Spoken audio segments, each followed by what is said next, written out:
이재춘 대사님 모시고 외교를 말한다 예란TV 진행을 맡은 임수환입니다. 오늘은 남북 군사 합의서에 대한 말씀하는 이 군사 합의서 발효 문제가 오늘로서 관보에 게재가 되고 또 야당인 자유한국당에서는 효력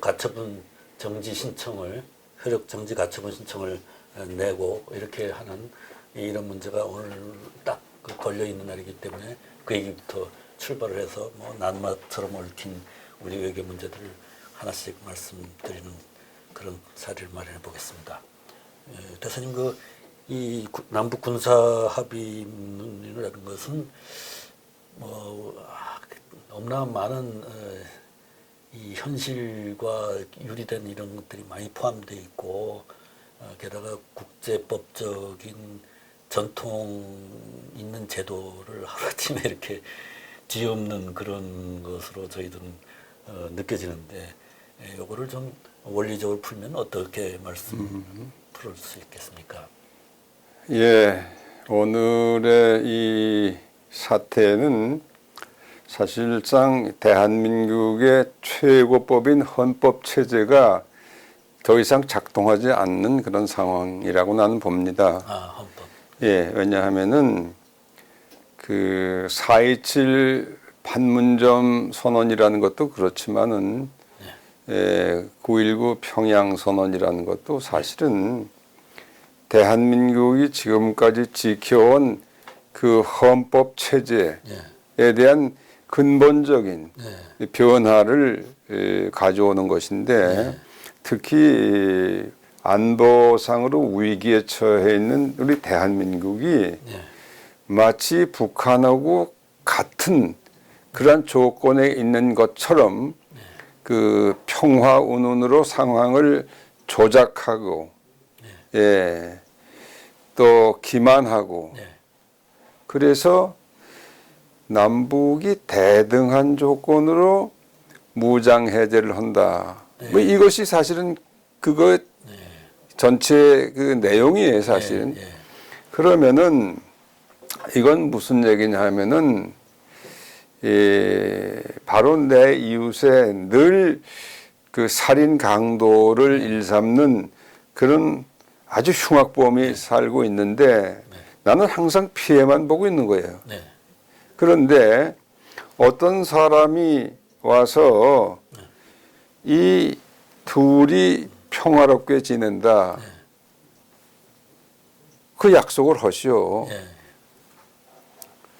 형식적으로는 북한에도 칼을 접고 이제 그 강도질을 안 한다고 약속을 하는 게 되겠죠. 그런데 그 구조를 보면은 이쪽은 항상 피해자고 저쪽이 공격하면 맨날 얻어맞고 피해를 받는 쪽이고 저쪽은 나쁜 짓만 하는 건데 이걸 같은 조건에서 그런 약속할 수는 없는 거예요. 그러니까 저쪽에서는 지금 핵무기까지도 핵무기까지 이제 가지고 있는데 특히 그 대한민국은 항상 북한이 도발하는 데 대해서 방어 태세를 취하고 있는 거 아닙니까? 저쪽은 우리 틈만 있으면 공격하는 세력 아닙니까? 그런데 예컨대 이 군사 분계선 남북으로 예컨대 뭐 20km씩 해가지고 그 비행 훈련도 하고 이제 군사 훈련도 못 하고 이런 거. 그 우리는 뭐 처음서부터 저쪽을 쳐들어갈 의사가 없는데 저쪽이 항상 근데 그걸 똑같은 수준으로 저기도 못 하고 여기도 못. 우리는 적어도 북한에서 그 한국에 대한 도발 징후가 보이면은 거기에 대해서 적극적인 대응 태세를 갖춰야 되는데. 이것을 똑같은 조건으로 서로 못하게 하기 때문에 우리는 볼 수가 없어요. 도발 징후를. 그러면 우리는 그냥 당하게 돼 있는 거예요. 이거는 대통령이 그냥 마음대로 와서 합의하고 그럴 성질이 아닙니다. 그리고 그 합의를 판문점 선언이라고 해서 국회에 이제 비준을 하겠다고 비준안을 낸 거 아닙니까? 그 국회에서 비준 저는 절대로 하면 안 되고 할 수가 없어요. 그런 거는 그 헌법이 무너지는 거예요. 그런데 그 국회 비준이 순조롭게 안 되니까 이 사람들이 그 9.19 평양선언하고 거기 부속된 남북 군사합의서 그걸 별도로 띄워가지고 그거를 국회에 내는 게 아니라 이것은 뭐 4.27 선언에 부속되는 거니까 이거는 국회에 갈 필요도 없고 그냥 행정부에서 국무회에서 심의 의결하고 그걸 가지고 대통령이 결재하면 그것으로 법적인 효력이 나는 것이다. 이렇게 그냥 저들 마음대로 이렇게 지금 하고 있어요. 이것은 그건 아주 반헌법적인 거예요. 뭐 왜냐하면은 원래 법치국가에서는 뭡니까? 헌법이라는 가장 상위에 있는 법률이 있지 않습니까? 그 밑에 이제 법률이 있잖아요. 국회에서 통과시킨 법률이 있고.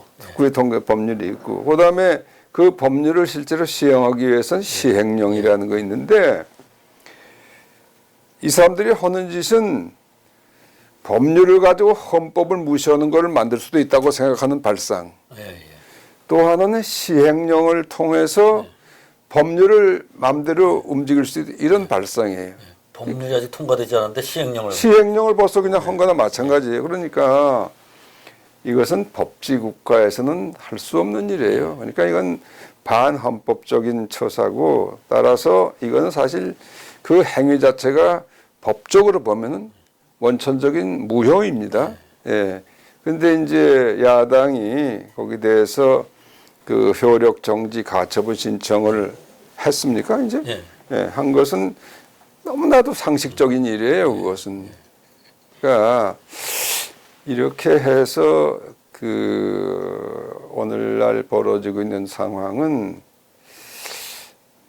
뭔가 이게 아주 급하게 상황을 그 무리수를 써서라도 바꿔보겠다는 이러한 의도들이 도처에서 발견이 됩니다.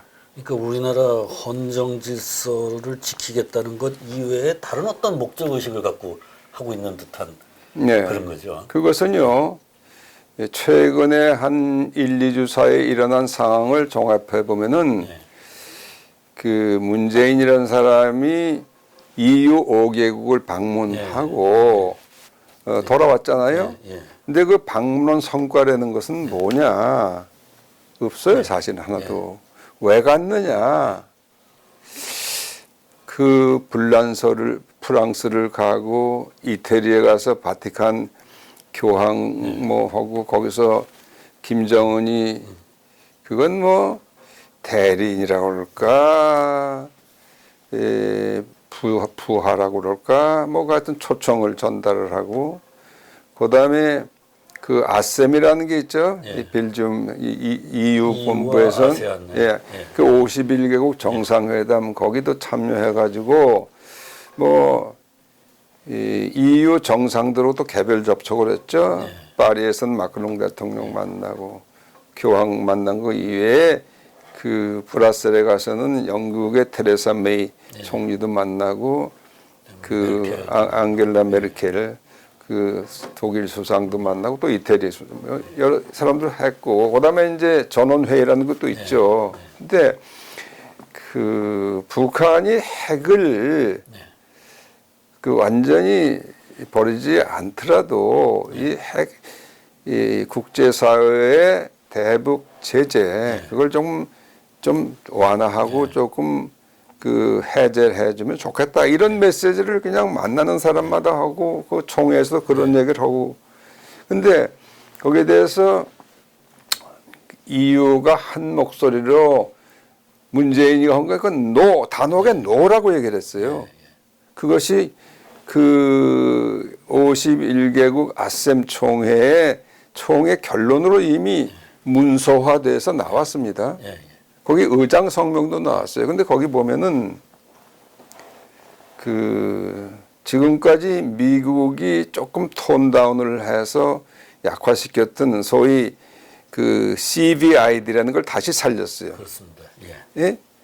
그 완전하고 되돌릴 수 없고 검증 가능한 그 핵무기 제거. 그거 FAID로 조금 바꿨던 거 다시 그거를 EU 제국과 아셈 회원국들이 다 그걸 다시 살렸고 그렇습니다. 그것뿐만 아니라 화학무기 그 생물 무기 이런 것까지 그 대량 살상 무기 절대로 그건 다 폐기해야 된다. 플러스 북한의 그 참혹한 인권 상황 이것을 빨리 개선해야 된다.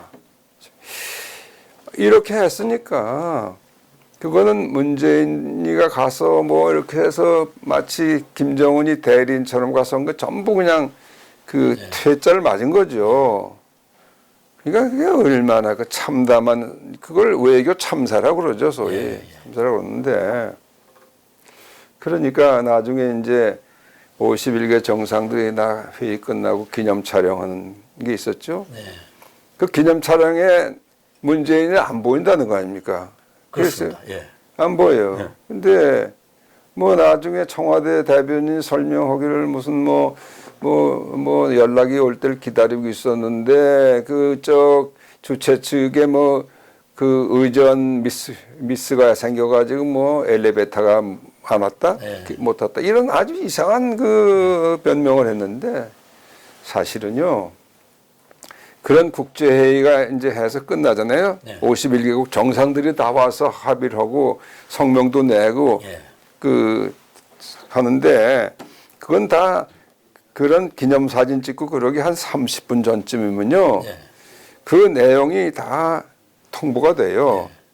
그러니까 거기 CBI들하고 생물학 화학무기 다 하고 북한 인권 문제다 단호하게 이걸 그 안 된다는 게 나왔는데 그럼 문재인이 거기 가서 같이 기념사진 찍을 수가 있을까요? 네? 그걸 받아봤을 거 아니에요. 누가 뭐 거기 따라간 애들이 누가 보고했을 거 아니에요. 성명이 이렇게 됐습니다. 그러면 성명이 이렇게 나오면 거기서 저희가 만약에 가감하게 반대 의사를 표명할 수 있나요? 아니죠. 그건 이미 사무에서 끝난 거죠. 근데 그게 문재인한테만 보고가 됐겠습니까? 다 도는 거죠. 김정은한테도 보고가 됐다. 나는 김정은에게, 김정은한테도 보고가 됐을 거다. 이게 김정은이가 책상을 치고 화를 냈겠지. 뭐 좀 일 좀 한다고 있다고 했냐 그랬겠지. 그러니까 가서 기념사진 찍을 수 없어요. 그 상황 그런 분위기 하에서는 나는 그렇다고 믿고 있어요. 그러니까 이게 뭐 개망신한 건데 또 이제 문재인이 해외 나간 동안에 여기서 한 것도 또 아주 대형 사고들이 있습니다. 바로 이제 그 베란간 국무회의도 올리고 그런 것도 대형 사고예요, 사실 이거. 그리고 임종석이라는 자가 또 무슨 국정원장, 통일부 장관, 국방부 장관을 다 대동하고 가가지고 무슨 뭐 DMZ 가서 뭘 지뢰 제거 지시를 하고 현장에서 이거 사실 이거 뭐 헌법은 없었어요. 이걸 비서실장이 할 수 있는 일이 아니에요. 그건 뭐 이승만 대통령, 초대 대통령 지금까지 어느 비서실장도 그런 일 하면 그건 당장 그날로 뭐가지 달아나는 거예요. 그러니까 대한민국은 이미 이 헌법은 거의 무시되는 세상이 됐죠. 그러니까 이건 뭐 기가 막힌 상황입니다, 지금. 그런 말씀입니다. 그 헌법 말씀을 계속 하시니까 제가 이거 신문에 많이 나온 얘기지만은 4.27 선언이나 9.19, 4.27 선언, 그러니까 9.19 선언을 국회에다가 동의를 받지 않고 발효를 시킨다 할 때는 북한이 국가가 아니기 때문에 안 한다는 얘기를 했고, 근데 또 4.17 선언에 대해서는 또 국회에다가 동의를 구한 거는 또 국가로 보고 또 동의를 구했다고 봐야 되는데, 그래서 국가이기도 하고 국가가 아니기도 하다, 북한이. 저 사람들이 일을 이렇게 성급하게 하다 보니까 그 앞뒤로 논리가 안 맞는 얘기들을 해가지고 계속 자충수를 두고 있는 거예요. 내가 보면. 보세요. 이 사람이 급하니까 청와대 대변인이라는 자가 와가지고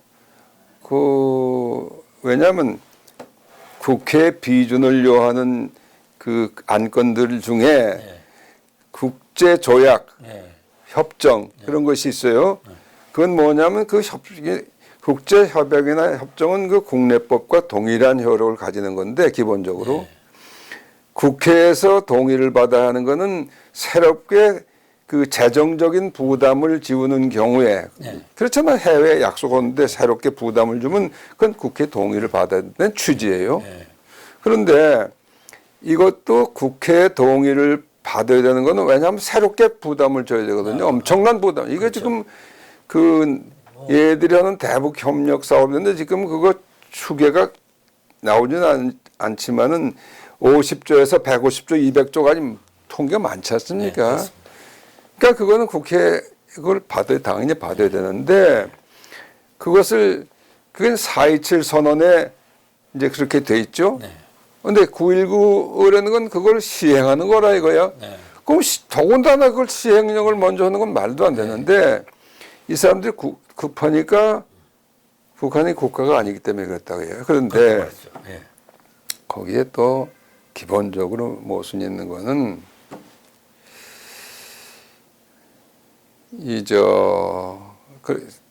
있잖아요. 문재인이가 지난번에 평양에 갈 때 그 15만 군중 앞에서 뭐 이렇게 하고 그럴 때 자기는 남쪽에서 온 대통령 대통령이라고 했죠. 예. 그러면서 이 사람이 그 청와대 대변인 하는 건 헌법 3조를 얘기를 했더라고요. 네. 그 소위 영토 조항이라는 건데 대한민국의 영토는 한반도와 그 부속 도서로 네. 돼 있다 이렇게 돼 있지. 그러니까 그거에 의해서 이거는 대한민국 대통령은 한반도 전체를 하는 대통령이라는 거 아니에요, 그게. 평양도 우리. 예, 평양 우리. 거죠. 근데 왜 거기 가서는 난 남쪽 대통령이 그랬어. 그러니까 이게 도대체 말도 안 되는 짓거리들을 여기저기서 지금 빵꾸가 자꾸 뻥뻥 터지는 거죠. 네. 그러니까 지금 이거 오합지졸들이 모여가지고 국가를 운영한다고 하는데 이게 지금 이게 산으로 끌고 가는지 강으로 끌는지 몰라요, 지금. 아주 그 혼란의 와중에 있죠, 지금. 예, 그렇습니다. 저는 혼란 속에서 뭐 헌법이고 뭐고 그냥 예. 그거를 무질서로 막 예. 끌고 가는 거죠. 그런데 거기에 대해서 이거 큰 문제가 생겼다. 이렇게 깨닫는 놈들이 한 놈도 없는 것 같아. 그 지 멋대로는 가져가는 거예요. 그러니까 뭐 아까 말씀하셨지만 그 평양에서 오는 지시만 있으면 그냥 헌정 질서고 뭐고 그냥 그렇죠. 아무 생각 없이 밀어붙이는. 그렇지. 개박했지. 이것도 평양에 지시가 있었을 겁니다. 이거 뭐 비준 어쩌고 한다는데 비준 그게 언제 기다리냐? 아니면 빨리 해 이거 효력을 내야지. 이제 그러고 이제 하는데 그게 결국은 이 판문점 선언도 그렇고 9.19 선언도 그렇고 군사합의서도 그렇고 그거는 이 DM 지역하고 관련되고 이제 우리 그 방위 태세가 이제 허물어지는 건데 이게 한미 동맹 하에서 특히 우리 휴전 체제라는 거는 우리 그 유엔이 관한 국제법적인 문제가 다 돼 있고 그 유엔사라는 것은 물론 미국이 대표는 돼 있지만 참전 16개국이 다 합해서 된 건데 이런 것을 전혀 무시하고 그냥 그 우리 민족끼리 뭐 이렇게 한다고 될 수가 없어요. 이건 이제 지금 이미 한미 동맹은 껍데기만 남은 상태지만은 미국이 지금 정면으로 문제 제기를 했잖아요. 뭐 근데 5.24 조치를 뭐 해제를 뭐 검토한다. 이건 이상한 그 뚱딴지 같은 얘기를 또 우리 강경화 외무장관이 뭐 얘기를 하고 그래서 거기 뭐 트럼프 대통령까지 나와서 그게 무슨 짓이냐. 그런 건 못한다 너들. 우리하고 합의 없이 못한다. 그런데 지금 그래서 한미 관계가 굉장히 지금 어려움에 처해 있고 그런데 이것을 만일 그럼에도 불구하고 강행을 하겠다 하면은 이게 이제 이 대한민국하고 미국 그리고 대한민국하고 국제사회 이것이 어떻게 이제 할 수 없을 정도로 거리가 벌어지는 거고 이건 대한민국이 파국으로 가는 거예요. 근데 얘들 파국이 돼도 좋다고 그럴지 모르죠. 우리는 김정은이고 얼싸안고 같이 춤추겠다. 그것을 그냥 볼 수가 없어요. 그건 뭐 그러면 김정은이 합치면 뭐가 되느냐? 아, 김정은이 합쳐도 21만 킬로미터인데 평방 킬로미터인데 요거. 예? 중국이 얼마입니까? 한뭐 30배 되는. 아, 70배 정도 되죠. 예? 러시아가 이 큰 지금 사자들이 어려운거리는데 우리가 똘똘뭉쳐 안다고?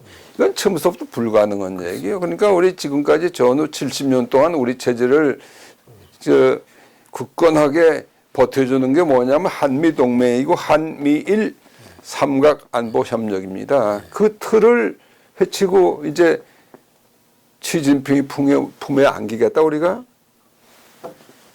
요즘 트럼프가 시진핑하고 어떤 사이입니까? 이제는 아주 뭐 이제는 점점 심해지고 있죠. 이제는 글쎄 아직 뭐 전쟁 얘기를 할 단계가 아닌지는 모르지만은 가까이 가고 있어요 지금. 무역 그 관세 폭탄 가지고만 해결될 게 아니고 최근에 발표된 그 INF, INF 조약 폐기.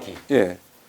그것도 결국 중국 때문에 폐기하는 거거든요. 중국을 압박하는. 예. 왜냐하면 중국이 지금 과거는 이제 과거 소련하고 그 미국하고 냉전 시대에 핵무기를 이제 제조를 경쟁을 해서 그 뭐 유럽 전선에 이제 예. 소련의 SS 미사일 배치. 그래도 배치하죠. 근데 소련이 엄청나게 많이 가져 있어요. 그렇습니다. 미국보다도. 근데 이게 레이간 대통령 당시에 그 소련하고 이제 정식으로 군비 경쟁을 하는데 소비에트가 도저히 감당할 수 없는 SDI라는 걸 했거든요. 예. 우주 개발 계획 말은 그렇지만 그것은 우주에서 소련의 어떤 핵무기군 어떤 미사일이군 다 그냥 거기서 폭파시켜서 없애는 건데 그건 소련이 아무리 그냥 그 가난한 나라에서 그 당시 천문학적 숫자를 해서 그 미사일을 개발하고 해도 그냥 한 방에 다 날아갈 그 미국 본토를 위협할 수 없어요. 그거를 몇 년 동안 경쟁하다가 도저히 민생이 파탄 지경에 돼서 그 손들은 거예요. 그게 이제 결국은 소비에트가 이제 다시 러시아라는 대로 재편돼서 이제 그 소위 경제 민주화 또는 그 공산 독재에서 이제 탈바꿈한 계기가 됐죠. 근데 이제 그것이 이제 지금은 러시아는 그 군비에서도 미국의 상대가 안 되는 거예요. 근데 이번에 그 중국 그동안에 이제 자꾸 무기를 개발해가지고 하니까 나는 그 대수를 정확하게는 알 수 없지만은 요는 미국이 경계하는 것은 예컨대 미군의 이 태평양 기지의 중심이 되어 있는 괌 같은데 그거를 이게 한 5,000마일 정도 가면 5,000km 정도 가면 거기 가는 거거든요. 그런 그 중거리 미사일 그거를 핵미사일 그걸 지금 중국이 엄청나게 지금 만들고 있는 거 뭐예요? 중국은 이제 INF 조약의 당사국이 아니었기 때문에 그렇지. 자유롭게 자유롭게 중단거리 미사일을 개발했고 그러니까 미국은 이제 그동안 그거를 안 하고 있었는데 그렇지. 우리만 족쇄에 잡힐 수 없다. 그럼 이제 폐기하고 우리도 만든다. 이렇게 그래요. 그래서 이제 근데 저것도 보세요. 소비에트가 무기 체제를 가지고 미국하고 그걸 헐려다가 나라가 망가졌어요. 그렇습니다. 이번에 이제 이것이 중국하고 이제 비슷한 상황이 벌어집니다. 군비 경쟁이 심하게 들어가면. 예. 저게 이제 미국이 그럼 가만히 있겠습니까? 그렇지 않아도 지금 뭐 첨예하게 대립되고 있잖아요. 근데 남중국 해 같은 데서는 지난번에 미 구축함하고 중국 군함하고 그냥 40m, 한 41m가 이렇게 금방 꽝 부딪힐 아주 아슬아슬하게 이제 한 건데 예, 만날 그런 데서 이제 사고가 나면요. 중국이 미국하고 전쟁을 한다?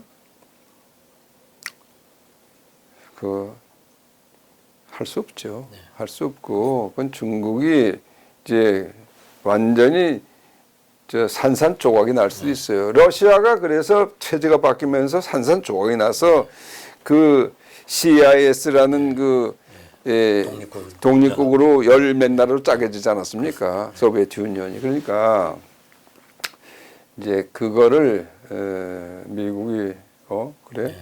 근데 그 판에 김정은이 핵 무장하는 것도 네가 돕겠어? 지금 그거거든요. 그러니까 상황은 굉장히 그 위급한데 그러나 우리가 그 게임에서 지는 게임은 아니라고 난 보지요. 지금 그저 또 얘기를 했대요. 트럼프 대통령은 뭐 시간은 뭐 그렇게 급한 게 아니다. 그렇습니다. 그렇지 않습니까? 근데 대신 이제 지금 미국이 강조하고 있는 것은 저쪽이 변화를 보이지 않는 한은 우리도 제재 시스템을 계속 유지해 나간다. 그거 아닙니까? 북한 내부는 아직도 그 제재 때문에 굉장히 고통을 받고 있는 거예요. 그렇죠. 그러니까 그거는 그 기전은 조금 더 바뀌지 않았어요. 그렇습니다. 그런데 이제 우리가 자꾸 이제 이걸 뭐 주고 하겠다 그러니까 그래 지금 이제 그래 여기 더 오면 이제 가만 안 둬 지금 그러고 있는 거예요. 한국에게도 이제 경제 제재가 그죠. 당연히 제재가 옵니다. 그렇습니다. 예. 오늘은 이재춘 대사님을 모시고 최근에 우리 한반도를 중심으로 얽혀 있는 수많은 문제들이 있음에도 불구하고 현 정부가 아무 개념이 없이 천방지축으로 헌정 질서까지 교란하면서 이렇게 날뛰고 있는 그런 문제에 대해서 좀 짚어봤습니다. 또 다음 주에 뵙기로 하고. 아이고 고맙습니다, 임 박사. 고맙습니다. 수고했습니다.